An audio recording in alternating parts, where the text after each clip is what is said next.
अस्सलामुअलैकुम। सबसे पहले सबसे तेज़ हर खबर आप तक के न्यूज़ चैनल इंटरनेशनल। रुख करेंगे कराची का। वफाकी वजीर बराए साइंस और टेक्नोलॉजी शिबली फराज ने कहा कि फवाद चौधरी के भाई प्रोसिक्यूटर नैब बनने पर एतराज़ तो बनता है, इसमें कोई शक नहीं। वजीर आजम ने कहा कि हमारी पार्टी का तो मंशूर ही यही है कि हम मुफाद के टकराव को नहीं मानते।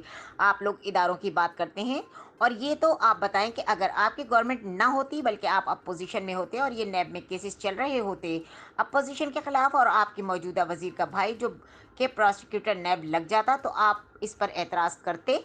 फवाद चौधरी के भाई नैब के प्रोसिक्यूटर लग गए, ये ठीक है, ये सही है। अगर नून लीग के दौर में जावेद लतीफ़ साहब का भाई लगता तो आप एतराज़ करते। इसके जवाब में शिबली फराज ने कहा कि नहीं, देखें, बिल्कुल एतराज़ बनता है, इसमें कोई शक नहीं है। हमारी पार्टी में आज भी काबीना में ये बात हुई है।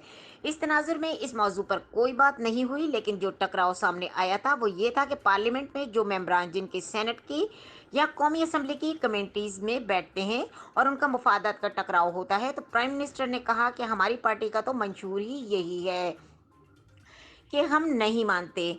तो जब वो कह रहे हैं तो बाकियों की तो कोई हैसियत ही नहीं है। एंकर के सवाल के फैसले पर नजरसानी होनी चाहिए। जवाब देते हुए शिबली फराज ने कहा कि देखें, मुझे तो नहीं पता, लेकिन मैंने आपको उसूल बता दिया है।